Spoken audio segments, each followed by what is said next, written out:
Jesus named one metal that Archons cannot penetrate, and he said, "Wear it on your left side." There is a metal that Archons, the frequency-based interference entities described in Gnostic texts and referenced across the ancient world, cannot cross. Jesus knew what it was. He not only named it, he told those closest to him exactly where to wear it on the body, and why the left side of the human frame is the specific point of entry that Archon frequencies target first. This is not symbolism. This is not allegory. This is a teaching that was preserved in fragments across the Nag Hammadi texts, the Gospel of Thomas, and the earliest Aramaic healing traditions, and it has been waiting for the people ready to receive it. Who the Archons are, and why they use frequency. Before this teaching can land with its full weight, the framework it operates within must be clearly understood, not as mythology, not as ancient fantasy, but as a precise description of a phenomenon that modern physics and neuroscience are circling from the outside without yet having the language to name directly. The Archons, as described in the Gnostic texts recovered at Nag Hammadi in 1945, are not physical beings. They are described consistently across multiple texts: the Apocryphon of John, the Hypostasis of the Archons, the Gospel of Philip, as frequency-based presences, entities that exist and operate at the level of vibration rather than matter. They do not interact with the human body through physical contact.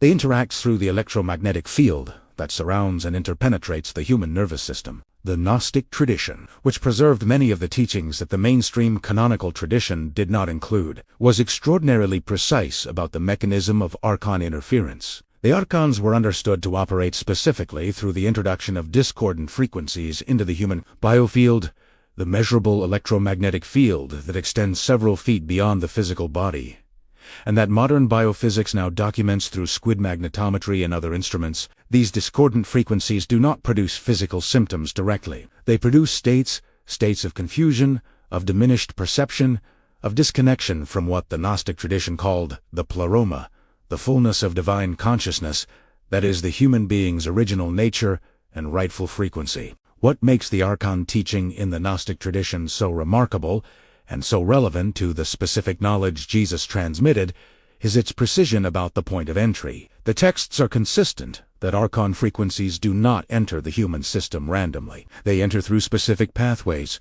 and the primary pathway is associated with the left side of the body, specifically the region of the left shoulder and the energetic field that corresponds to the left cardiac meridian in the ancient Aramaic healing tradition. Jesus, who was fully versed in both the Gnostic cosmology and the Aramaic energetic anatomy of the human body, addressed this specific vulnerability directly, and the substance he named as the primary shield against it is a metal that humanity has used for spiritual protection across virtually every ancient culture on Earth. The metal, silver, and its frequency architecture. The metal Jesus named is silver. This is not a surprising choice to anyone who has studied the cross-cultural history of protective substances. But what is surprising, and what has been almost entirely lost in the popular understanding of silver as a protective metal, is the specific reason Jesus identified silver as the Archon-blocking substance. It was not tradition. It was not cultural inheritance. It was frequency. Silver, among all naturally occurring metals on Earth, has the highest electrical conductivity of any element, higher than copper, egerton gold, and this conductivity is inseparable from its vibrational properties in the electromagnetic spectrum. In the Aramaic healing tradition that formed the foundation of Jesus' practical knowledge, metals were not merely physical substances. They were frequency anchors, materials whose atomic structure produced stable vibrational fields that could interact with and modify the electromagnetic field of the human body. Each metal had a specific frequency signature, and those frequency signatures had been mapped by the ancient Aramaic practitioners through centuries of careful observation. Silver's frequency signature was identified as being specifically antagonistic to the frequency range in which Archon interference operates. It is not that silver repels Archons in a mechanical sense. It is that silver's natural electromagnetic output is incompatible with the frequency bandwidth that Archon interference requires. Modern science offers a parallel understanding through a concept called electromagnetic shielding, or Faraday shielding. When a conductive material surrounds a space or a body, it attenuates the electromagnetic fields that can penetrate that space. Silver, as the most conductive natural metal, produces the strongest such shielding effect of any wearable material. The ancient practitioners did not have the vocabulary of electromagnetic physics, but they had something more important. Centuries of documented observation of what silver in contact with the human body produced in terms of the wearer's resistance to states of confusion, psychic interference, and the specific kind of spiritual heaviness that the Gnostic texts attribute to Archon frequency penetration. Jesus was not drawing on superstition when he named silver. He was drawing on the most precise empirical tradition available in the ancient world. Imagine beginning your journey with the two most powerful Aramaic words that open everything. A complete guide, correct sound, full meaning, and sacred protocol exists for those who feel the call. Check the pinned comment. Why the left side? The Aramaic map of the human body. The instruction to wear silver on the left side of the body is not arbitrary, and it is not the kind of detail that would have been preserved across multiple independent traditions if it did not carry precise functional significance. In the Aramaic energetic anatomy, the map of the human body's energy system that underlies both the healing practices of Jesus and the broader ancient Near Eastern medical tradition, the left side of the body is understood to be the receiving side. It is the side through which external frequencies, energies, and influences enter the human system. The right side is the projecting side, the side through which the human being sends energy outward into the world. This distinction is not unique to the Aramaic tradition. It appears in virtually identical form in the Chinese medical traditions, yin-yang body mapping in the Ayurvedic understanding of Ida and Pingala, and in the Kabbalistic tree of life's attribution of receptive and projective qualities to the left and right pillars. The specific vulnerability of the left side to Archon frequency penetration, as described in the Gnostic texts, relates to this receptive function. Because the left side is open, because it is the body's natural intake channel for external frequencies, it is also the path of least resistance for discordant external frequencies. The Archons, operating in the frequency domain rather than the physical domain, naturally gravitate toward the path of least resistance in the human biofield. The left shoulder, the left wrist, the left side of the chest.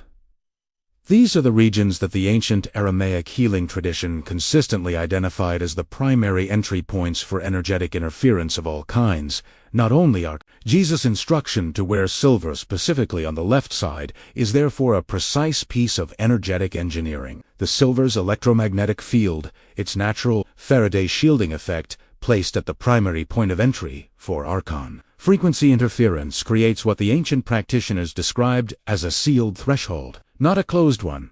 The human being retains full receptivity to beneficial frequencies, to divine communication, to the natural flow of life forced through the left side channel. What the silver does is specifically attenuate the frequency range of Archon interference, while leaving the rest of the electromagnetic spectrum undisturbed.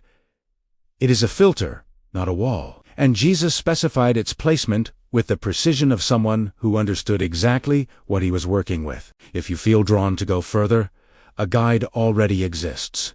The two most important Aramaic words that symbolize the beginning of everything. Correct sound, full meaning, and a sacred protocol for those two words.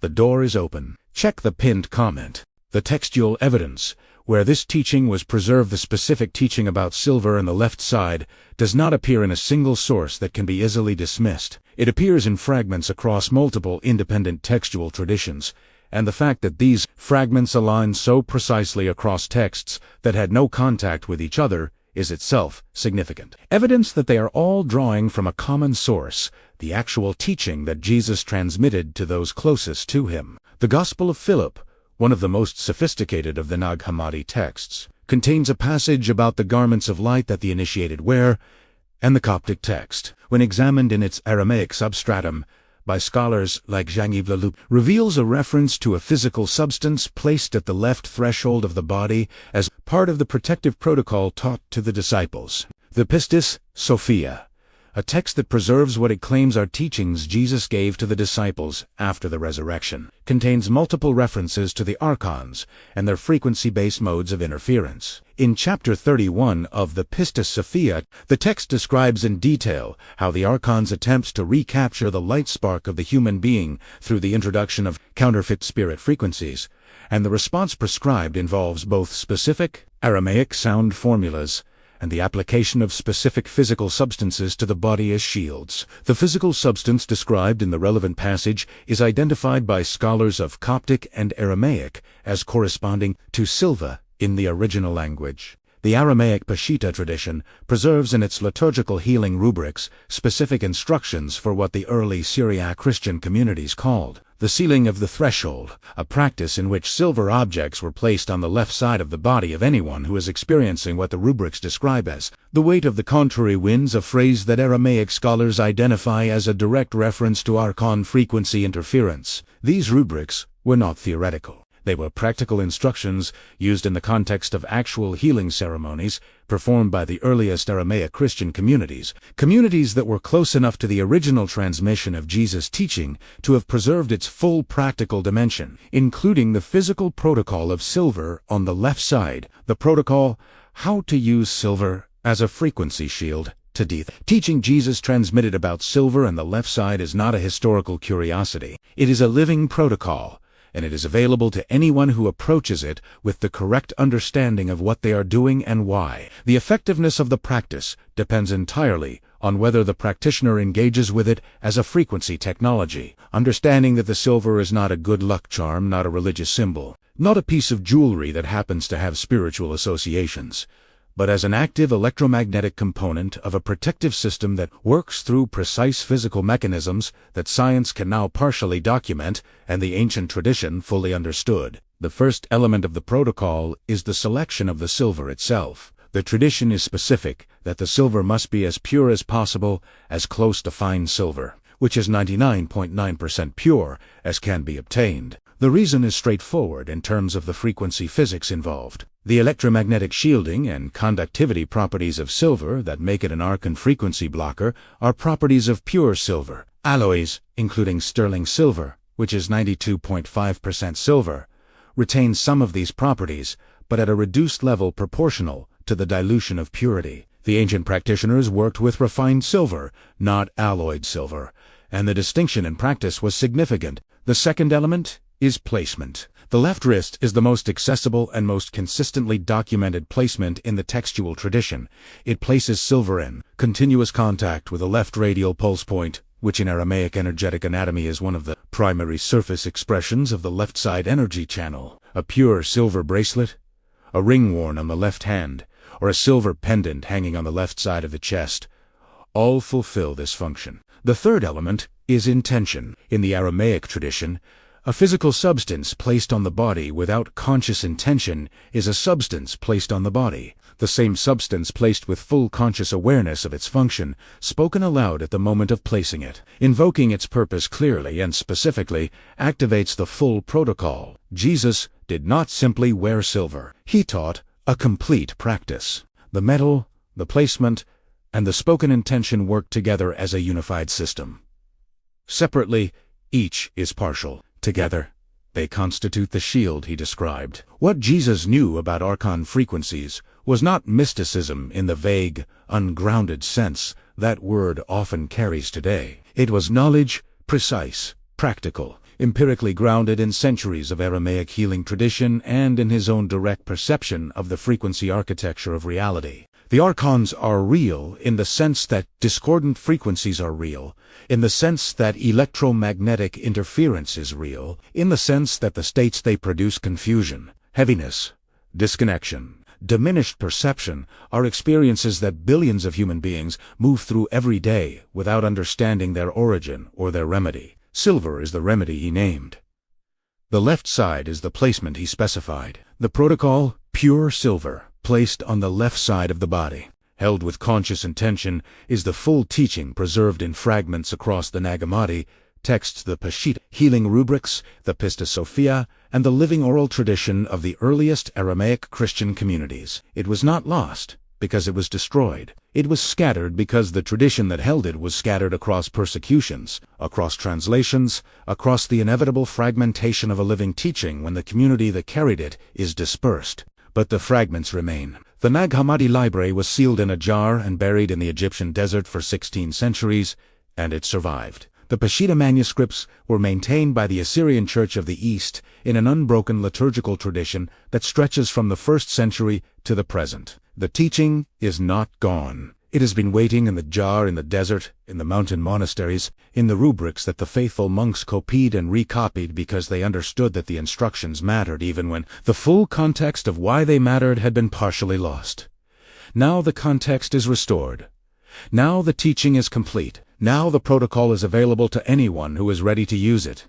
Not as a belief, not as a tradition, but as a frequency technology that works because frequency is real, silver is real, and the left side of your body is the door that Jesus told you how to seal. Everything begins with 2 Aramaic words, a complete guide, correct sound, full meaning, and sacred protocol is now available for those ready to start this journey.